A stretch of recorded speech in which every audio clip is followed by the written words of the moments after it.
Muito bem, este é o Conexão Futura ao vivo, aqui pelo seu canal Futura e também pela internet no nosso site, que você já conhece, www.futura.org.br, o endereço que está aí na sua tela para você saber tudo sobre a nossa programação. Não deixe de acessar aí o nosso site.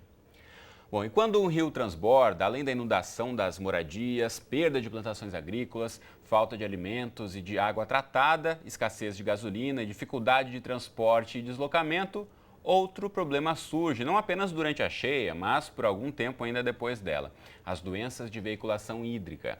Segundo o IBGE, em 2008, quando foi realizada a Pesquisa Nacional de Saneamento Básico, 44% das cidades brasileiras não contavam com rede coletora de esgoto, o que dificulta ainda mais o controle da proliferação de possíveis epidemias. No programa de hoje, a gente vai discutir então as medidas tomadas pelos órgãos de atenção à saúde e dar orientações às pessoas atingidas pelas cheias. Então, para essa conversa, a gente recebe aqui no estúdio do Conexão Futura o Cristóvão Barcelos, está aqui do meu lado, ele que é pesquisador da Fiocruz. E também conosco o Dr. Alberto Chebabo, ele que é chefe do Serviço de Doenças Infecciosas e Parasitárias do Hospital Universitário Clementino Fraga Filho da UFRJ e ainda presidente da Sociedade de Infectologia do Estado do Rio de Janeiro. Logo mais a gente fala também com o Bernardino Cláudio Albuquerque, que é diretor-presidente da Fundação de Vigilância em Saúde do Amazonas. E você em casa, como sempre, também é nosso convidado, então aproveite aí para tirar as suas dúvidas, mandar seu comentário, sua opinião. Pela rede social, você já sabe, tem dois caminhos aí para mandar o seu recado. O primeiro deles é na rede social, no facebook.com/canal Futura Oficial. Aqui você já encontra este post que você pode curtir, comentar, compartilhar e deixar registrada aqui a sua questão. Ainda pela internet, mande mensagens para a gente no microblog no Twitter, só marcando aí a gente com o perfil @canal Futura. Ou ainda ligue no 0 operadora 21 3523 4098, aí aceitando ligações de todo o Brasil para você mandar sua dúvida e aproveitar aqui os nossos especialistas no estúdio para responder a sua questão. Enquanto você faz isso, eu dou boa tarde aqui, bem-vindos, tudo bem com vocês? Tudo ótimo. Bem-vindos ao Conexão. Quero começar pelo beabá mesmo, então ouvindo o Dr. Alberto, qual a relação das enchentes com os problemas de saúde, com a saúde da população brasileira, doutor? O problema é que quando você tem enchente, você tem formas de transmissão de doença que são veiculadas por essa água, que pode inclusive estar contaminada com esgoto. Então você tem desde a contaminação que acontece, por exemplo, em relação à leptospirose, que é pela urina do rato, naquela água que fica lá da enchente, até o contato mesmo com essa água para beber, a água que a gente bebe e tal, que pode estar contaminada, principalmente os mananciais. Aí você pode ter contaminação da água que teoricamente seria potável com água suja e tornando essa água não própria para consumo, né? Então existe esse risco de transmissão de doenças quando você perde o controle dos mananciais de água. Muito bem, o Cristóvão está aqui também, ele é coordenador do grupo de pesquisa em avaliação da água da Fiocruz, da Fundação Oswaldo Cruz, aqui do Rio de Janeiro. A gente fala tanto da questão do saneamento, a falta de saneamento no Brasil, de fato é um dificultador para o controle dessas doenças? A gente tem uma situação normal de saneamento, que é essa que é perguntada pelas pesquisas de saúde, pelo censo. E nessa, o Brasil mais ou menos está indo direitinho, está aí alcançando 90% mais ou menos das casas com sistema de água, uns 60% dos domicílios está ligado à rede de esgoto ou tem uma fossa dentro de casa. O problema são essas situações emergenciais, extraordinárias, né? De repente, durante uma emergência dessa, pode faltar água na casa da pessoa, a fossa transborda. E isso leva à exposição das pessoas a uma grande carga de parasitas que as pessoas não estavam acostumadas e podem adoecer rapidamente e de uma forma muito severa.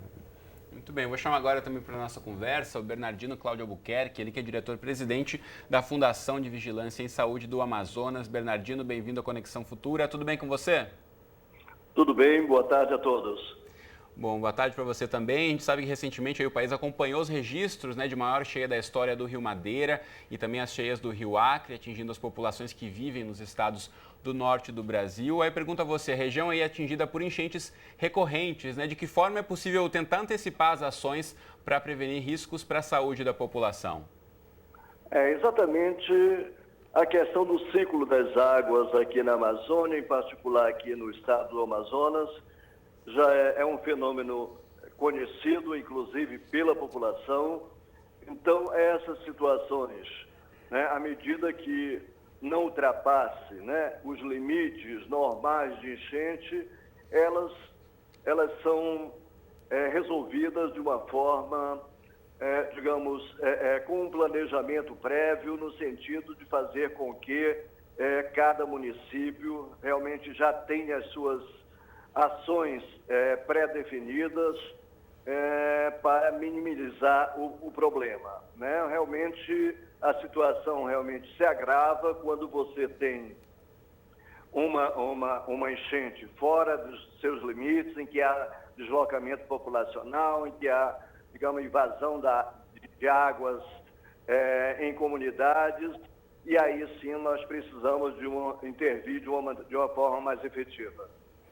Então, de que forma esses municípios têm se articulado? A gente queria ver um pouquinho alguns exemplos, né, de ações que já estão sendo tomadas para o caso de alguma enchente, alguma cheia que esteja para acontecer nos meses subsequentes. De que forma esses municípios se preparam, Bernardino? O Estado, na realidade, antes do período da enchente, né, que corresponde praticamente ao período de janeiro a junho, ele já trabalha com os municípios, preparando o seu plano de contingência. Plano de contingência esse que vai desde a questão da possibilidade de contaminação da água de consumo humano, e aí a proteção de poços, a questão do uso do hipocloreto de sódio como forma de potabilizar a água, né? Mas mesmo assim, eventualmente, nós temos ainda situações, inclusive com ocorrência de surtos, de doenças diarreicas agudas, a questão da hepatite A também é uma situação vivenciada, agora dentro de uma magnitude muito pequena, em função da imensidão aqui do nosso estado, né? E aí, de que forma, após o período das cheias, é possível pensar também no acompanhamento dessas questões? A gente sabe que muitos problemas de saúde acabam acontecendo depois que as águas acabam baixando um pouco, né? Exato, né? A Fundação de Vigilância em Saúde, ela mantém um monitoramento, inclusive dessas doenças de veiculação hídrica.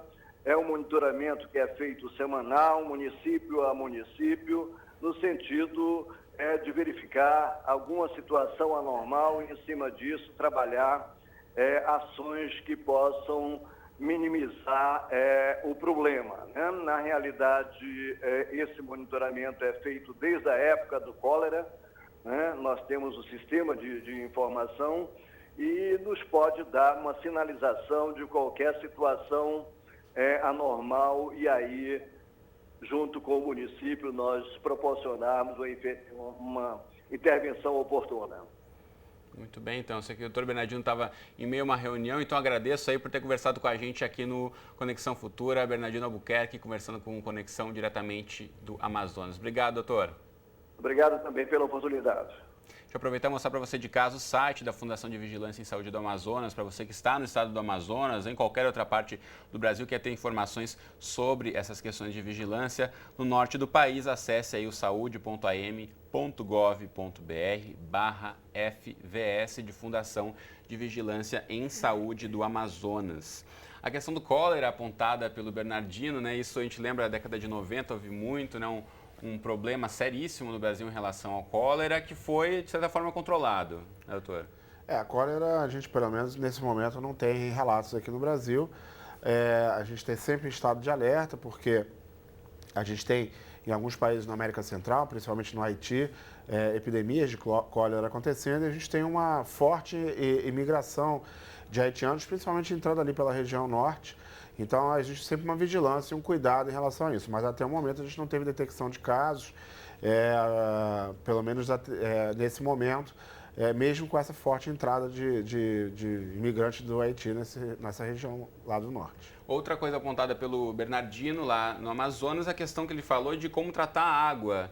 Eu queria ouvir de você, então, de que forma assim, as populações que estão inseridas em regiões que já estão acostumadas com cheias, já têm um pouco desse conhecimento que a gente pode, de certa forma, difundir para outras regiões, como aqui na região serrana do Rio, mesmo no sul do país também, cada vez mais, todos os anos, tem acontecido cheias, enchentes, pegando muitas populações de surpresa. Então, que tecnologias já existem, já estão disponíveis para que a água seja tratada de uma forma mais eficiente e tentando evitar o contágio por doenças?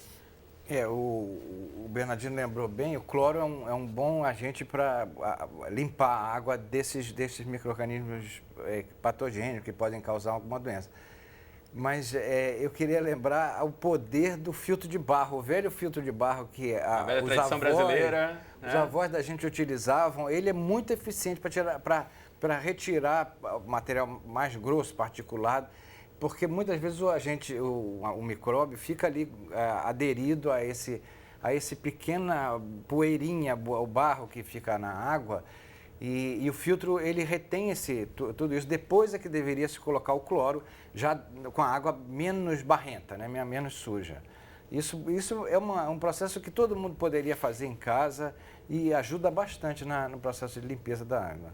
Muito bem, você de casa pode e deve aí mandar o seu recado para a gente, tirar a sua dúvida pelo Facebook, pelo Twitter. Deixa eu aproveitar e mostrar para você aqui a nossa página na rede social, já mostrei no comecinho do programa, mas aqui, ó, só você clicar, curtir, comentar, compartilhar esse post, deixar registrada aqui a sua questão, que eu já coloco aqui no estúdio ao vivo para os nossos entrevistados. Também pela internet, aproveite aí o nosso Twitter, marcando a gente com o perfil @Canal Futura, ou ligue no 0 operadora 21 3523 4098, assim como já fez aqui o Anderson Isaías pelo Facebook, pedindo para mandar um alô para o pessoal de Caraúbas, no Rio Grande do Norte. Um abraço a todos então aí que acompanham Conexão Futura.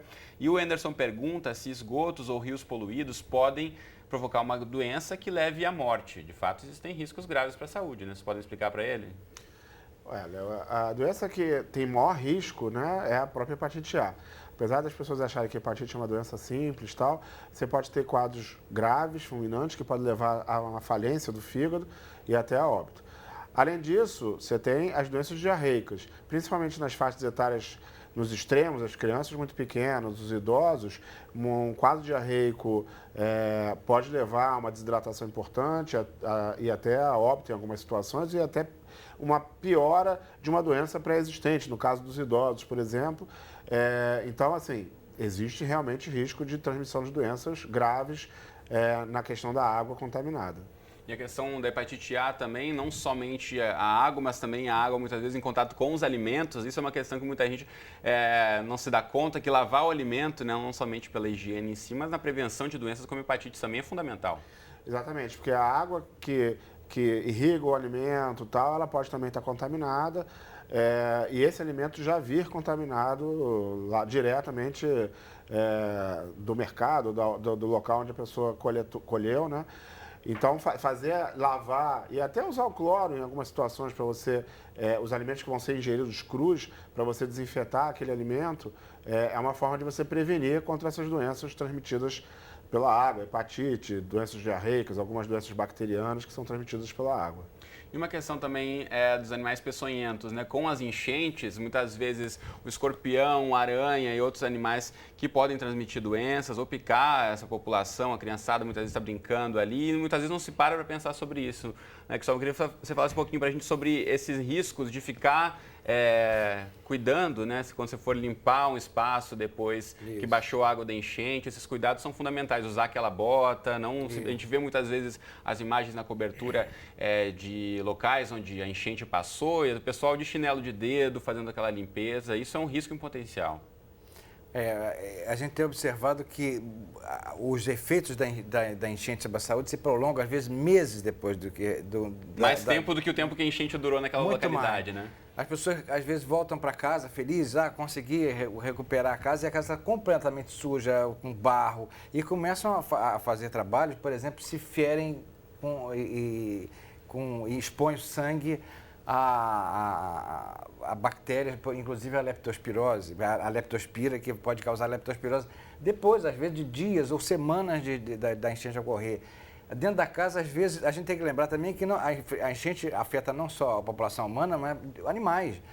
Na Amazônia é muito comum voltar para casa e encontrar uma cobra dentro de casa, aranhas que foram deslocadas pela enchente, as pessoas mexendo naqueles materiais, escorpião. tem aquela surpresa, muitas vezes são atacados e feridos e tem que tomar muito cuidado com isso ao voltar para casa.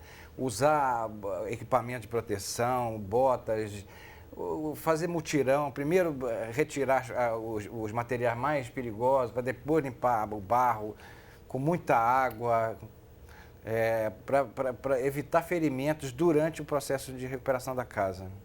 Bom, e outra imagem também frequente, que se vê sempre em época de enchentes, é a criançada mesmo, ou até adultos nadando naquela água. A gente sabe que nem sempre, né, para você entrar em contato com um vírus, com uma doença, você tem que ter algum corte. Isso não é legal a gente explicar isso, né, doutor Alberto? Que de fato você, simplesmente o contato daquela água suja com a sua pele, você pode estar se expondo a alguma doença séria. Principalmente no caso da leptospirose, que é uma doença transmitida por uma bactéria que normalmente está na urina do rato ou de alguns outros roedores, dependendo da região. Essa água que fica acumulada depois da chuva, depois da enchente, aquela lama, o rato normalmente ele urina ali e há uma concentração muito maior da bactéria naquele momento, depois da enchente, né, do que no momento mesmo da grande cheia, porque ali é uma diluição de toda aquela água e tal. Mas na hora que você vai limpar e tal, ali você pode ter já uma concentração grande dessa bactéria. E essa bactéria ela não precisa de nenhuma lesão na pele, ela pode entrar pela pele íntegra. Por isso é importante essa questão de usar a bota, usar a luva, se proteger na hora de fazer essa limpeza. Porque essa água, provavelmente essa lama já vai estar contaminada, principalmente naquele local tem rato, né? O rato já passou por ali, já urinou, já tem uma quantidade grande de bactéria ali e o contato com essa água, mesmo com aquele barro e tal, pode levar a uma doença grave, a essa leptospirose. E na questão, na hora da enchente ali, que as crianças tomam banho e tal, você tem a própria ingestão daquela água contaminada, podendo levar a diarreias, a própria hepatite A e tal, que são transmitidas ali. A pessoa acha que não está ingerindo, mas ela na hora que está brincando ali está ingerindo aquela água, com certeza. Muito bem, mais uma pergunta chegou para a gente aqui do Reginaldo Lima pelo Facebook. Obrigado, Reginaldo, pelo seu recado. Ele diz que é radialista, lá, colega de profissão aí lá de Visconde do Rio Branco, em Minas Gerais. Um abraço aí para todo mundo de Minas que assiste aqui a Conexão. E ele gostaria de saber quais as cidades, na verdade, quando as cidades serão obrigadas a ter tratamento de esgoto. Ele diz que lá no município dele ainda não tem. A gente lembra aí com o lançamento do PAC, o Programa de Aceleração do Crescimento, houve um anúncio de um grande investimento para obras de saneamento no Brasil. De que forma isso tem avançado no país e no estado de Minas Gerais em especial, Cristóvão? As notícias não são boas, né? Eu estava lendo outro dia que são 50% mais ou menos do esgoto gerado dentro das casas é coletado. E desse, só 10% é tratado. É muito ruim. Quer dizer, 90% do esgoto está sendo devolvido para a natureza de diversas formas. No rio, valão, em mar, de diversas maneiras. Divulgado recentemente entre 200 países, o Brasil está lá nos últimos, né? Próximo a países do Oriente Médio, da África. Nossos colegas vizinhos aqui da América Latina estão muito à frente, né, do que o Brasil em tratamento de esgoto. A gente está avançando assim, as pessoas estão construindo cada vez mais banheiro dentro de casa, estão tentando fazer escoar o esgoto perto da sua casa, mas estão simplesmente transferindo o problema. O problema não está mais na casa das pessoas, agora está dentro do rio, está dentro tá na rua e as crianças, principalmente, são muito expostas a esse tipo de situação, né? Não tem como segurar uma criança o tempo todo dentro de uma sala. Ela vai sair, vai meter a mão na terra, vai botar a mão suja de terra na boca. Isso está gerando um ciclo. A gente não fez o nosso dever de casa completo, que é tirar o esgoto de dentro de casa, mas tem que também tirar da rua, tratar o esgoto. Infelizmente, o Brasil tem sido falhado nisso, E de que forma isso tem aumentado o risco de doenças, como você percebe, chegando mais pacientes com esse tipo de problema no consultório, Alberto? A gente vê aumentando bastante, principalmente em relação, no caso da hepatite A, o que a gente tem é que em determinadas faixas da população, você tem um número muito grande de pessoas expostas ao vírus A. Então, quando a gente vai fazer o que a gente chama de inquérito, né, epidemiológico, a gente vai coletar sangue das pessoas para ver se ela já foi exposta àquele determinado agente, em algumas faixas da população, você tem as crianças, já quase uma grande maioria, já expostas a esse vírus. Ou seja, porque a hepatite A ela pode dar um quadro desde a pessoa não ter quase nada ou ficar completamente assintomática até os quadros mais graves. Então, quando você tem uma pessoa doente com hepatite A, você tem outras várias pessoas que já tiveram contato com aquele vírus e não evoluíram para uma doença grave. Então, e aí acabam não fazendo um diagnóstico naquele momento. Então, você tem hoje um aumento muito grande, uma manutenção muito grande dos indicadores de doença, né, nessa população, principalmente nessa população que está vivendo ribeirinha, que tem contato mais com a água dos rios e tal, né, e que tem mais contato com essa água contaminada, um índice de contaminação pelo vírus da hepatite A, por exemplo, de doenças diarreicas, outras, né, de verminoses e tal, muito elevado. Muito bem, aqui tem mais uma pergunta que chegou para a gente a gente falou um pouquinho sobre medidas de prevenção, mas como a gente poderia concentrar aqui um passo a passo entre uma população que foi atingida por uma enchente, uma comunidade, existe algum tipo de cuidado, um passo a passo básico que a população possa estar atenta aí para o caso de ser vítima de uma enchente, Cristóvão?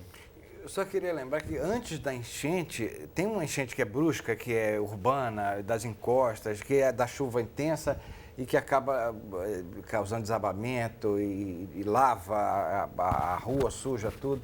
Mas essas enchentes da Amazônia, essas típicas da Amazônia, do Rio Madeira, essa do Rio Negro que atinge Manaus, elas são previsíveis com meses de antecedência. Meses. Se a gente entra hoje no site da ANA, Agência Nacional de Águas, ou do CPRM, já tem um alerta sobre, por exemplo, em junho é mais ou menos a época do pico da enchente da cheia em Manaus. Está chegando por aí. Está chegando. Hoje a gente já sabe mais ou menos qual vai ser o nível que vai atingir esse pico em Manaus. Quer dizer, e você, previamente, você pode ter um mapeamento já de que áreas de Manaus vão ser atingidas. A gente Manaus tem, e outras inclusive, cidades o Centro Nacional de Monitoramento e Alertas de Desastres Naturais. Vou mostrar rapidamente o site para você de casa, que é o cemadem.gov.br. Também foi uma iniciativa recente aí do governo federal em estar acompanhando mais de perto, é ligado ao Ministério da Ciência, Tecnologia e Inovação. Agora, a partir desse acompanhamento, que medidas práticas têm sido colocadas e executadas? De fato, a gente consegue acompanhar uma melhora no preparo das políticas públicas para atender a população em relação a isso? Então, em relação a essas enchentes bruscas, está se implantando junto com o CEMADEM, identificando o que seriam áreas de risco e implantando sistema de alarme. Aquele alarme, de fato, que toca para a população sair de uma região que pode estar correndo risco intensa de desabamento, por exemplo. Numa encosta pode ter um deslizamento, etc. Isso está sendo implantado. Para as áreas de inundação mais lenta, gradual, tem esse sistema já há bastante tempo, por exemplo, a Agência Nacional de Águas tem conseguido isso, através de modelos, estimar qual vai ser a enchente e quando ela vai acontecer. A partir daí, várias coisas cabem ao morador e várias coisas cabem ao governo, principalmente os governos locais, prefeituras, né? O morador deve ser avisado se a casa dele vai ser atingida. Em alguns casos deve ser evacuada a área. No caso de Manaus, em palafitas, por exemplo, se coloca muitas tábuas, passarelas para o transporte das pessoas, e em alguns casos que se pode manter as pessoas dentro de casa. Muita gente, infelizmente, tem medo de sair de casa. Isso é necessário que se fale. No Brasil, muita gente tem medo de ser roubada, né, de saquearem a casa. Não é só Brasil, não. Isso acontece em todas as boas famílias nos Estados Unidos, em Nova Orleans, depois do furacão Katrina. Em várias situações isso acontece, não é um problema só brasileiro. Uma das medidas que eu acho que tinha que fazer é reforço policial, de segurança, para garantir a segurança. Olha, eu estou saindo de casa, mas alguém está tomando conta da minha casa. Não é possível que o cidadão fique completamente uma rede de assistência que o governo tem que disponibilizar, claro, então. Não claro. somente fazer a pessoa sair de casa, correndo outros riscos também, claro. Mas acho que o principal que a gente já está encaminhando para o finzinho do programa, acho que lembrar é ter o cuidado de não se expor e não deixar, né, principalmente as crianças, se exporem a ter contato com essa água, que você pode ter aí uma série de problemas. De repente, não no momento ali você não vai sentir nada, de boa, brinquei, não senti nada, mas isso mais para frente pode trazer uma série de problemas sérios para a saúde. A gente já está chegando no finzinho, quero só colocar aqui na tela para você o endereço de outro site, representado aqui pelo Cristóvão, lá da Fiocruz, da Fundação Oswaldo Cruz, que é o aguabrasil.icict.fiocruz.br. Está aí para você tomar nota, acessar com tempo, depois aí buscar outras informações. Tem muitas análises sobre a qualidade da água em diversos estados do Brasil, aliás, em todos os estados do Brasil. Tem detalhes aí da sua localidade, então busque essas informações no aguabrasil.icict.fiocruz.br. Dr. Alberto, Cristóvão, muito obrigado pela presença hoje comigo no Conexão Futura. Boa tarde para vocês. Boa tarde, gente. Você de casa, obrigado pela companhia de sempre. Eu espero você aqui, então, de segunda a sexta-feira ao vivo no Conexão Futura ou nas nossas reprises, 00:30 e às 7:30 da manhã. Um abraço para você e até o próximo Conexão.